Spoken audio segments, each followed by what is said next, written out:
നമ്മുടെ ഇന്നത്തെ ക്ലാസ്സിലേക്ക് എല്ലാവർക്കും സ്വാഗതം. നാം കഴിഞ്ഞ ക്ലാസ്സുകളായിട്ട് പ്രധാനമായി രണ്ട് കാര്യങ്ങളാണ് പഠിച്ചതല്ലേ. അതായത് രണ്ട് ത്രികോണങ്ങൾ സിമിലർ ട്രയാങ്കിൾസ് ആവണമെങ്കിൽ എന്ത് മതി? നമുക്ക് അവയുടെ കോണുകൾ അറിഞ്ഞാൽ മതി അല്ലേ. അവയുടെ 3 കോണുകളും തുല്യമാണെങ്കിൽ, അതായത് രണ്ട് ത്രികോണങ്ങളുടെയും കോണുകൾ തുല്യമാണെങ്കിൽ അവ സദൃശ ത്രികോണങ്ങളാണ്. ഇനി നമുക്ക് കോണുകൾ അറിയില്ല എന്ന് വെക്കാം. അങ്ങനെയാണെങ്കിൽ അവയുടെ വശങ്ങൾ ഒരേ തോതിലാണ് അല്ലേ, ഒരേ തോതിലാണ് അവയുടെ വശങ്ങൾ മാറിയതെങ്കിലും സിമിലർ ട്രയാങ്കിൾസ് ആണ്. ഇനി നാം പഠിക്കാൻ പോകുന്നത് മൂന്നാമത്തെ വഴി. അതായത് നമുക്കിപ്പോൾ ഈ രണ്ട് വശങ്ങളും ഏതെങ്കിലും രണ്ട് വശങ്ങൾ അറിയാം, അതിനിടയിലുള്ള കോണും അറിയാം എന്ന് വിചാരിക്കാം. ഇപ്പം ഈ കോണ് നമുക്കറിയില്ല. നമുക്ക് ഈ വശവും രണ്ട് വശം, ഈ വശവും ഈ വശവും അറിയാം, ഇതിനിടയിലുള്ള കോണും അറിയാം. ഇപ്പൊ ഉദാഹരണത്തിന് ഇപ്പൊ ഈ വശം ഒരു 6 സെന്റിമീറ്റർ ആണെന്ന് വിചാരിക്കുക. 6 സെന്റിമീറ്റർ, ഈ വശം ഒരു 4 സെന്റിമീറ്റർ. ഈ ആംഗിൾ നമുക്ക് 30 ഡിഗ്രി ആണെന്ന് വിചാരിക്കുക. അപ്പൊ ഇത്രയും കാര്യങ്ങളാണ് നമുക്കറിയാം. ഇനി നമുക്ക് ഈ ത്രികോണത്തിന്റെ വശങ്ങളുടെ അളവുകൾ ഏതെങ്കിലും ഒരു തോത്, ഉദാഹരണത്തിൽ ഇപ്പോൾ 4 ഇരട്ടി അല്ലെങ്കിൽ 3 ഇരട്ടി, അല്ലെങ്കിൽ നമുക്ക് ഒരു പണി ചെയ്യാം, ഒരു ഫ്രാക്ഷൻ തന്നെ എടുക്കാം. അപ്പോൾ 3/4 ഭാഗമാക്കിയിട്ട് നാം വരയ്ക്കണം. നമുക്ക് 6 സെന്റിമീറ്റർ ആണെങ്കിൽ 6 × 3/4 അല്ലേ, 6 × 3/4 അതായത് 18/4. അപ്പൊ 4.5. അപ്പൊ നമുക്ക് ഈ സൈഡ് 4.5 വരും. ഇനി ഈ സൈഡോ 4 × 3/4, 4 വെട്ടിപ്പോയി, ബാക്കി 3 സെന്റിമീറ്റർ. അപ്പൊ ഇവിടെ എന്തായി മാറും? 3 സെന്റിമീറ്റർ. അപ്പൊ നമുക്കിവിടെ 4.5 സെന്റിമീറ്റർ നീളത്തിൽ വരയ്ക്കുക.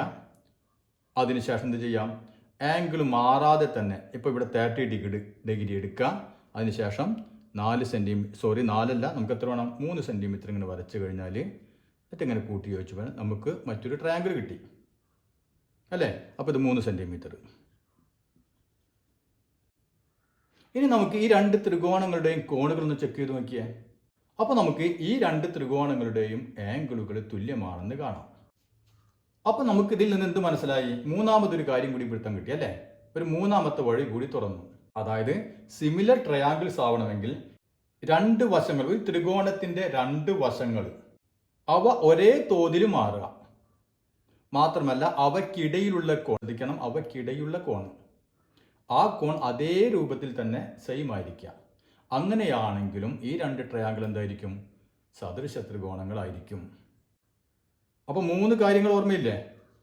ഒന്ന് നാം ആദ്യം പറഞ്ഞു, സെയിം ആംഗിൾസ് ആയിരിക്കും. അപ്പൊ സെയിം ആംഗിളുകൾ വന്നു കഴിഞ്ഞാൽ സദൃശ ത്രികോണങ്ങളാണ്. അല്ലെങ്കിൽ രണ്ടാമത് പറഞ്ഞത് വശങ്ങളെല്ലാം ഒരേ തോതിൽ മാറിക്കഴിഞ്ഞാലും സദൃശ ത്രികോണമാണ്. ഇനിയോ രണ്ട് വശങ്ങൾ ഒരേ തോതിൽ മാറുക, അതിനിടയിലുള്ള കോൺ സെയിം ആയിരിക്കാം. അങ്ങനെയാണെങ്കിലും അവ എന്തായിരിക്കും? സിമിലർ ട്രയാങ്കിൾസ് ആയിരിക്കും. അപ്പൊ നമുക്ക് ഈ പറഞ്ഞ കാര്യം ഉപയോഗിച്ചുകൊണ്ട് ഒരു ത്രികോണത്തിന്റെ വശങ്ങൾ നമുക്കറിയില്ല എന്ന് വിചാരിക്കാം. വശങ്ങളുടെ നീളം അറിയില്ല. ആ ത്രികോണത്തിനെ ഏതെങ്കിലും ഒരു തോതിലേക്ക് നമുക്ക് മാറ്റി വരയ്ക്കുന്നു വിചാരിക്കാം. ഇപ്പൊ നമുക്ക് ഇവിടെ ഞാനൊരു ത്രികോണം വരയ്ക്കുന്നു. ഇതൊരു ത്രികോണം. ഈ ത്രികോണത്തിന്റെ അളവ് എനിക്കറിയില്ല. ഇനി ഈ ത്രികോണത്തെ മറ്റൊരളവിലേക്ക്, ഇപ്പോൾ ഉദാഹരണമായിട്ട് ഇപ്പോൾ 1.5 മടങ്ങാണെന്ന് വിചാരിക്കാം. 1.5 ടൈംസ്. അപ്പൊ ഇതിന്റെ വശങ്ങളെ 1.5 മടങ്ങ് വശങ്ങളുള്ള മറ്റൊരു ത്രികോണം നമുക്ക് വരയ്ക്കണം. അപ്പൊ അതിന് നാം എന്ത് ചെയ്യണം? ആദ്യം നമുക്ക് ഈ വശങ്ങളുടെ നീളമൊന്നും അറിയില്ല. അപ്പൊ നാം എന്ത് ചെയ്യണം? ആദ്യം നാം ഇതിന്റെ സർക്കിൾ വരയ്ക്കാം. അതായത് പരിവൃത്തം വരയ്ക്കാം. പരിവൃത്തം വരയ്ക്കാൻ എല്ലാവർക്കും അറിയാലോ. എങ്ങനെയാണ് പരിവൃത്തം വരയ്ക്കുക? നമുക്കറിയാം. ഇവിടെ കോമ്പസ് എടുക്കുക. കോമ്പസ് എടുത്തിട്ട് പകുതിയിൽ കൂടുതൽ അല്ലേ, കോമ്പസ് കൊണ്ട് പകുതിയിൽ കൂടുതൽ എടുക്കുക. എന്നിട്ട് ഇവിടെ കുത്തിയിട്ട് എന്ത് ചെയ്യണം? നമ്മൾ ഒരു ആർക്ക് വരയ്ക്കുക അല്ലേ. ആർക്ക് വരച്ചു. അതേ രൂപത്തിൽ ഇവിടെ കുത്തിയിട്ട് ഇവിടെയും ഒരു ആർക്ക് വരച്ചു. നാം ഇവിടെ അതേ അളവിൽ തന്നെ അല്ലേ, ഇങ്ങനെ തിരിച്ചൊരു ആർക്ക് വരയ്ക്കുന്നു. അതേ രൂപത്തിൽ ഇവിടെയും ഒരു ആർക്ക് വരയ്ക്കുന്നു. എന്നിട്ട് ഇവ തമ്മിൽ നാം യോജിപ്പിക്കുന്നു. ഇനി നമുക്ക് അടുത്തൊരു സൈഡ് എടുക്കുക. ഈ സൈഡും ഇതേപോലെ തന്നെ പകുതിയിൽ കൂടുതൽ നീളം എടുക്കുക. അതിനുശേഷം ഇവിടെ ഇവിടെ ഇങ്ങനെ ആർക്ക് വരയ്ക്കുക, ഇവിടെയും ആർക്ക് വരയ്ക്കുക. അതിനുശേഷം ഇവിടെ കുത്തിയിട്ട് ഇങ്ങനെ ആർക്ക് വരയ്ക്കുക, ഇങ്ങനെയും ആർക്ക് വരയ്ക്കുക അല്ലേ. അതിനുശേഷം എന്ത് ചെയ്യാം, ഇതിങ്ങനെ കൂട്ടി യോജിപ്പിക്കാം. ഇതാണ് പരിവൃത്ത കേന്ദ്രം. ഇനി നാം എന്ത് ചെയ്യണം, ഇവിടെ കുത്തിയിട്ട് അല്ലേ ഇങ്ങോട്ടുള്ള അളവുകളൊക്കെ ഈക്വൽ ആയിരിക്കും. അതാണ് നമ്മുടെ റേഡിയസ്. അപ്പോൾ കോമ്പസ് റേഡിയസ് എടുത്തിട്ട് നാം ഇങ്ങനെ സർക്കിൾ വരയ്ക്കുക അല്ലേ. അപ്പോൾ ഈ 3 മൂലകളിലൂടെയും മുട്ടിപ്പോവും. ഇപ്പോൾ ഞാൻ വരച്ച് കഴിഞ്ഞാൽ മുട്ടിപ്പോവില്ല. അപ്പോൾ അതുകൊണ്ട് ഞാൻ തൽക്കാലം അത് വരയ്ക്കുന്നില്ല. ഇനി നമുക്ക് ഈ വശങ്ങളുടെ 1.5 മടങ്ങ് നീളമുള്ള അല്ലേ, 1.5 മടങ്ങായിരിക്കണം ഇനി നാം വരക്കുന്ന ത്രികോണത്തിൻ്റെ വശങ്ങൾ. അപ്പോൾ നാം എന്ത് ചെയ്യണം, അതായത് ഈ സർക്കിൾ നമ്മൾ ഈ വരച്ച സർക്കിൾ അല്ലേ, സർക്കിൾ ഇങ്ങനെ പോകുന്നുണ്ട്. ഞാനിപ്പോൾ വരച്ചിട്ടില്ല. സർക്കിൾ ഇങ്ങനെ പോകുന്നുണ്ട്. അപ്പോൾ അതിൻ്റെ റേഡിയസ് ഒന്ന് മെഷർ ചെയ്യാം. ഇപ്പോൾ റേഡിയസ് 8 സെൻറ്റിമീറ്റർ ആണെന്ന് വിചാരിക്കുക. നമുക്ക് കിട്ടിയ റേഡിയസ് 8 സെൻറ്റിമീറ്റർ ആണ്. അങ്ങനെയാണെങ്കിൽ 8 സെൻറ്റിമീറ്ററിൻ്റെ 1.5 ടൈംസ്. അപ്പോൾ 8 സെൻറ്റിമീറ്റർ 1.5 ടൈംസ് എത്രയാണ്? 8 4 12 അല്ലേ, 12. അത് പെട്ടെന്ന് മനസ്സിലാവാത്തവർ എന്ത് ചെയ്യുക, 8 ഇൻറ്റു ഇതിനെ 1 ഇൻറ്റു 2 3 3 പ്ലസ് 1 അല്ലേ, അങ്ങനെയാണ് നമ്മൾ ഇതിനെ ഈ മിശ്രഭിന്നത്തെ മാറ്റാം. 3/2 അല്ലേ, ഇതിനെ മാറ്റി വരുമ്പോൾ 3/2. അപ്പോൾ എന്ത് വരും, 3 24 24/2 എന്ന് വന്നു. അതാണ് 12. ഇവിടെ നിന്ന് 12 സെൻറ്റിമീറ്റർ എടുത്തിട്ട്, മനസ്സിലായല്ലോ, 12 സെൻറ്റിമീറ്റർ എടുത്തിട്ട് ഇതേ പോയിന്റിൽ നിന്ന് തന്നെ എന്ത് ചെയ്യണം, അടുത്ത ഒരു സർക്കിൾ വരയ്ക്കുക. അപ്പോൾ സർക്കിൾ ഇങ്ങനെ പോകും. മനസ്സിലായല്ലോ, ഇത് നമ്മുടെ ആദ്യത്തെ സർക്കിൾ. നല്ല സർക്കിൾ ഇല്ല, എൻ്റെ സർക്കിൾ അത് പോട്ടെ. അപ്പോൾ നമ്മൾ രണ്ടാമത്തെ സർക്കിൾ വരയ്ക്കാം. ഇനി നാം എന്ത് ചെയ്യണം, ഈ സർക്കിളിൻ്റെ സെൻറ്ററും ഈ ത്രികോണങ്ങളുടെ 3 മൂലകളും തമ്മിൽ ബന്ധിപ്പിക്കാം. മനസ്സിലായല്ലോ, ഇങ്ങനെ ബന്ധിപ്പിച്ചിട്ട് അത് ഈ സർക്കിളിൽ തട്ടുന്നത് വരെ അങ്ങോട്ട് നീട്ടി കൊടുക്കാം. അപ്പോൾ ഇവിടെ നിന്ന് ഇങ്ങോട്ട് നീട്ടി, ഇവിടെ നിന്ന് ഇങ്ങോട്ട് നീട്ടി, ഇതാണ് നമ്മുടെ മൂല. അപ്പോൾ ഇങ്ങനെ നീട്ടി. അപ്പോൾ ഈ സർക്കിളിൽ ടച്ച് ചെയ്യുന്നത് വരെ അതങ്ങോട്ട് നീട്ടാം. ഈ മൂലകൾ കണ്ട, ഈ സെൻറ്ററിൽ നിന്ന് മൂലകളിലേക്ക് ഇങ്ങനെ നീട്ടി കൊടുക്കാം.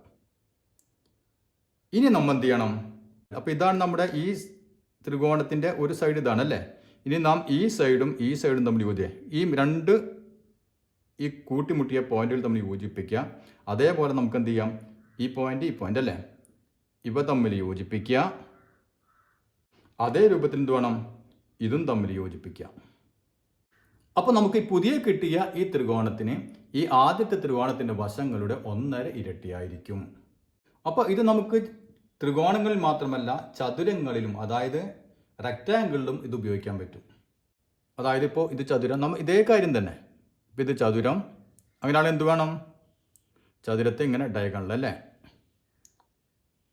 ഡയഗണൽ വരച്ചു, സെൻറ്റർ. ഇനി ഇത് വെച്ച് എന്ത് ചെയ്യാം, നമ്മൾ സർക്കിൾ വരയ്ക്കാം. സർക്കിൾ ഇങ്ങനെ സർക്കിൾ വരും അല്ലേ. അതിനുശേഷം നമുക്കിപ്പോൾ 2 മടങ്ങാണ് വർദ്ധിപ്പിക്കുകയാണെന്ന് വിചാരിക്കുക. അങ്ങനെയാണെങ്കിൽ ഇതിൻ്റെ റേഡിയസിൻ്റെ 2 ഇരട്ടി എടുക്കുക. ആ നീളം വെച്ചിട്ട് ഇവിടെ വെച്ചിട്ട് അടുത്ത സർക്കിൾ നമ്മൾ വരയ്ക്കാം. അടുത്ത സർക്കിൾ വരച്ചു. എന്നിട്ട് ഇവനിങ്ങോട്ട് എക്സ്റ്റെൻഡ് ചെയ്യാം. ഇങ്ങോട്ട് നീട്ടി, ഇതിങ്ങോട്ട് നീട്ടി, ഇതിങ്ങോട്ട് നീട്ടി, ഇതിങ്ങോട്ട് നീട്ടി, എക്സ്റ്റെൻഡ് ചെയ്തു. ഇനി നമുക്ക് ഇവ തമ്മിൽ കൂട്ടി യോജിപ്പിച്ച് കഴിഞ്ഞാൽ എന്ത് കിട്ടും, പുതിയൊരു ചതുരം കിട്ടിയല്ലേ. ഈ ചതുരത്തിന് നാം എത്ര മടങ്ങാണ് എടുത്തത് അത്ര മടങ്ങായിരിക്കും ഇതിൻ്റെ ഈ വശങ്ങളുടെ വലിപ്പം. പക്ഷെ നമുക്കിത് എല്ലാ ചതുർഭുജങ്ങളിലും, അതായത് എല്ലാ ക്വാഡ്രിലാറ്ററിലും ഇതിങ്ങനെ പറ്റില്ല. കാരണം എന്താ, നമുക്ക് ഇതേപോലെ സർക്കിൾ വരയ്ക്കാൻ കഴിയില്ല അല്ലേ. 4 മൂലകളും ഉൾപ്പെടുത്തിക്കൊണ്ട് നമുക്ക് സർക്കിൾ വരയ്ക്കാൻ കഴിയില്ല. അപ്പോൾ നമുക്ക് ചതുരങ്ങളിൽ പറ്റും. അതേപോലെ തന്നെ എല്ലാ റെഗുലർ പോളികളിലും ഈ രീതി നമുക്ക് പ്രയോഗിക്കാൻ പറ്റും. ഇനി നമുക്ക് നമ്മുടെ ടെക്സ്റ്റ് ബുക്കിലെ പേജ് നമ്പർ 117 കുറച്ച് ചോദ്യങ്ങളുണ്ട്, അതൊന്ന് ചെയ്ത് നോക്കാം. അപ്പോൾ നമ്മുടെ ഒന്നാമത്തെ ചോദ്യം എന്താണ്, prove that if the perpendicular sides of 2 right angles are scaled by the same factor then the hypotenuse are also scaled by the same factor. 2 മട്ടത്രികോണങ്ങളുടെ പെർപെൻഡിക്കുലർ സൈഡ്സ്, അതായത് ലംബവശങ്ങൾ, ഈ ലംബവശങ്ങൾ ഒരേ തോതിലാണ് മാറിയിട്ടുണ്ടെങ്കിൽ, അല്ലെങ്കിൽ അവയുടെ മാറ്റം ഒരേ തോതിലാണെങ്കിൽ അതിൻ്റെ കർണവും അതേ തോതിൽ തന്നെയായിരിക്കും മാറിയിട്ടുണ്ടാവുക എന്നാണ് നാം പ്രൂവ് ചെയ്യേണ്ടത്. അപ്പോൾ ഈ 2 വശങ്ങൾ ഒരേ തോതിൽ മാറിയിട്ടുണ്ടെങ്കിൽ കർണവും അതേ തോതിൽ തന്നെയായിരിക്കും മാറിയിട്ടുണ്ടാവുക. അപ്പോൾ നമുക്ക് സാധാരണ ചെയ്യാറുള്ള പോലെ തന്നെ നമുക്ക് നല്ലൊരു പേര് കൊടുക്കാം, ABC. അടുത്ത ത്രികോണത്തിന് നമുക്ക് PQR എന്ന് കൊടുക്കാം.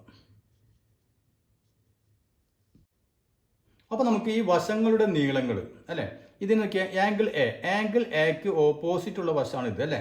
അപ്പോൾ അതിന് നമുക്ക് സ്മോൾ എ എന്ന് കൊടുക്കാം, അതിൻ്റെ നീളം. ഇനി ബിക്ക് ഓപ്പോസിറ്റുള്ള ഈ വശം അതിന് നമുക്ക് സ്മോൾ ബി എന്ന് കൊടുക്കാം. ഇനി സിക്ക് ഓപ്പോസിറ്റുള്ള ഈ വശത്തിൻ്റെ നീളം നമുക്ക് സ്മോൾ സി കൊടുക്കാം. അങ്ങനെയാണെങ്കിൽ ഈ ത്രികോണത്തിന് വശങ്ങൾ എങ്ങനെയായി മാറും? ചോദ്യത്തിൽ തന്നെ പറഞ്ഞിട്ടുണ്ട് അല്ലേ, ഈ ലംബ വശങ്ങൾ ഒരേ തോതിലാണ് മാറിയിട്ടുള്ളത്. അപ്പോൾ ഇവിടെ മാറിയ തോത് ഇപ്പോൾ 6 ആണെന്ന് വിചാരിക്കുക, നമ്മൾ മുമ്പ് പറഞ്ഞിട്ടുണ്ട് അല്ലേ. അപ്പോൾ 6 ആണെങ്കിൽ ഈ എ എന്നുള്ളത് ഇവിടെ എന്തായി മാറും? ഈ നീളം എ ഇൻറ്റു 6 അല്ലേ. സി എന്നുള്ള ലെങ്ത് എത്രയും മാറും? സി ആർ എന്നായിട്ട് മാറി ഈ ലെങ്ത്. അപ്പോൾ ഈ ലെങ്ത് എത്രയായിട്ടായിരിക്കും മാറുക അല്ലേ, ഇപ്പം നമുക്കറിയില്ല. അപ്പോൾ നമ്മൾ പ്രൂവ് ചെയ്യണം ഈ നീളത്തിൻ്റെ, അതായത് ബിയുടെ നീളത്തിൻ്റെ 6 മടങ്ങ്. അപ്പം ഇത് ബി ആർ ആണെന്ന് നാം പ്രൂവ് ചെയ്യണം, ആണ് നമ്മുടെ ചോദ്യം. അപ്പോൾ നമുക്ക് ആദ്യം ഇവിടെ 2 ട്രയാങ്കിൾ ഉണ്ട് അല്ലേ. അപ്പോൾ ഒന്ന് തുടങ്ങാം. ഒന്ന് ട്രയാങ്കിൾ എ ബി സി. അപ്പം ഈ മട്ടത്രികോണത്തിൽ ഇതാണ് കർണം അല്ലേ. അപ്പോൾ B square is equal to കർണം സ്ക്വയർ ഈസ് ഈക്വൽ ടു എന്ത് വരും? ഇതിൻ്റെ സ്ക്വയർ പ്ലസ് ഇതിൻ്റെ സ്ക്വയർ അല്ലേ. അതായത് A square plus C square. അങ്ങനെയാണെങ്കിൽ ബി എന്തായിരിക്കും? Root of A square plus C square. അപ്പോൾ നമുക്ക് ഇതിൻ്റെ ബിയുടെ നീളം കിട്ടി, root of A square plus C square എന്ന് കിട്ടി. ഇനി നമുക്ക് അടുത്ത ട്രയാങ്കിൾ എടുക്കാം. Triangle P Q R. അതാണെങ്കിൽ എഴുതാം consider triangle A B C. ഇനി consider triangle P Q R. ഇനി പി ക്യു ആർ എടുക്കുമ്പോൾ അതേപോലെ തന്നെ നമുക്ക് നോക്കിയാൽ ഈ കർണം അല്ലേ, കർണം എന്ന് പറഞ്ഞാൽ നമുക്കറിയില്ല, അതുകൊണ്ട് നമുക്ക് പി ആർ തന്നെ കൊടുക്കാം നീളം. അപ്പോൾ P R is equal to അല്ലെങ്കിൽ P R square is equal to എന്ത് വരും? A R square. അപ്പോൾ എ ആർ ഹോൾ സ്ക്വയർ എഴുതണം, രണ്ടിന് സ്ക്വയർ ഉണ്ട് അല്ലേ, ഹോൾ സ്ക്വയർ പ്ലസ് ഈ നീളത്തിൻ്റെ square C R whole square. അപ്പോൾ അതിൽ നമുക്ക് പി ആർ കിട്ടുമല്ലോ. P R is equal to root കാണണം അല്ലേ, root of A R whole square plus C R whole square. ഇത് നാം കഴിഞ്ഞ പാഠത്തിൽ പഠിച്ചതാണ് അല്ലേ. എ ആർ ഹോൾ സ്ക്വയർ എന്ന് പറഞ്ഞാൽ എ സ്ക്വയർ ആർ സ്ക്വയർ രണ്ടിൻ്റെ square plus C R square എന്ന് പറഞ്ഞാൽ സീൻ്റെ സ്ക്വയറും ആറിൻ്റെ സ്ക്വയറും. അപ്പോൾ ഇനി നമുക്ക് നോക്കിയേ, ഇതിൽ ആർ സ്ക്വയർ ഉണ്ട്, ഇതിലും ആർ സ്ക്വയർ ഉണ്ട് അല്ലേ, കോമൺ ആയിട്ട്. അപ്പോൾ നമുക്കതിനെ പുറത്തേക്ക് എടുത്താൽ എന്ത് സംഭവിക്കും? റൂട്ട് ഓഫ് ആർ സ്ക്വയർ നമ്മൾ പുറത്തേക്ക് എടുത്തു, അപ്പോൾ ആർ സ്ക്വയർ. ഇനി ഇതിൽ ബാക്കി എന്താ ഉള്ളത്? എ സ്ക്വയർ ഉണ്ട് അല്ലേ, എ സ്ക്വയർ പ്ലസ് ഇതിലേതാ ബാക്കിയുള്ളത്? ആർ സ്ക്വയർ പോകുന്നു കഴിഞ്ഞാൽ സി സ്ക്വയർ. അപ്പം ഇനി നമുക്ക് എങ്ങനെ എഴുതാം? റൂട്ട് ഓഫ് ആർ സ്ക്വയർ അല്ലേ. ആർ സ്ക്വയറിൻ്റെ റൂട്ട് നമുക്കറിയാം, സ്ക്വയറിൻ്റെ റൂട്ട് എന്ന് പറയുമ്പോൾ അത് തന്നെ ആയിരിക്കും അല്ലേ. സ്ക്വയർ റൂട്ട് ക്യാൻസൽ ആവും, നമ്മൾ പല തവണ പറഞ്ഞിട്ടുണ്ട്. അപ്പോൾ നമുക്ക് റൂട്ട് ആർ സ്ക്വയർ എന്ന് പറഞ്ഞാൽ എന്താണ്? സീക്വൽ ടു ഇങ്ങോട്ട് എഴുതുന്നുണ്ട് ആർ ഇൻറ്റു ബാക്കി അതാ ഉള്ളത് root A square plus C square plus C square. അതായത് R into root A square plus C square എന്ന് പറഞ്ഞാൽ എന്താണ് സാധനം? ബി ആണ് അല്ലേ. അപ്പോൾ ഇതിന് പകരം നമുക്ക് എന്ത് എഴുതാം? ബി എന്ന് എഴുതാം. അപ്പോൾ ആർ ഇൻറ്റു ബി, അതാണ് പി ആർ. അപ്പോൾ നമുക്ക് പി ആറിൻ്റെ നീളം കിട്ടി, ആർ ഇൻറ്റു ബി, അതായത് ബി ഇൻറ്റു ആർ അല്ലേ. അപ്പോൾ ഇവിടെ A into R, C into R, B അതേ തോതിൽ തന്നെ P into R is equal to B into R. ഇതാണ് നമ്മളോട് പ്രൂവ് ചെയ്യാൻ പറഞ്ഞത്. അപ്പോൾ നമുക്ക് എന്താ? So the hypotenuse are scaled by the same factor, അതായത് കർണങ്ങളും ഒരേ തോതിലായിരിക്കും. അപ്പോൾ അതുകൂടി ഒന്ന് എഴുതി വെക്കാം. അപ്പോൾ ഇത്രയും മനസ്സിലായല്ലോ. ഇനി നമുക്ക് അടുത്ത ചോദ്യം ഒന്ന് ചെയ്ത് നോക്കാം. ഇനി നമ്മുടെ രണ്ടാമത്തെ ചോദ്യം എന്താണ്? Prove that if any two sides of two right angles are scaled by the same factor then the third side also is scaled by the same factor. അപ്പം നമ്മൾ നേരത്തെ ചെയ്ത അതേ സെയിം ചോദ്യം തന്നെ, ചെറിയൊരു മാറ്റം. അതായത് ഇവിടെ ഇപ്പോൾ ചോദിച്ചിട്ടുള്ള എന്താണ്? രണ്ട് മട്ടത്രികോണങ്ങൾ, ആ മട്ടത്രികോണങ്ങളുടെ ഏതെങ്കിലും രണ്ട് വശം. നേരത്തെ ചോദ്യത്തിൽ എന്തായിരുന്നു? ഈ പെർപെൻഡിക്കുലർ വശം എന്ന് പ്രത്യേകം എടുത്തു പറഞ്ഞിരുന്നു അല്ലേ.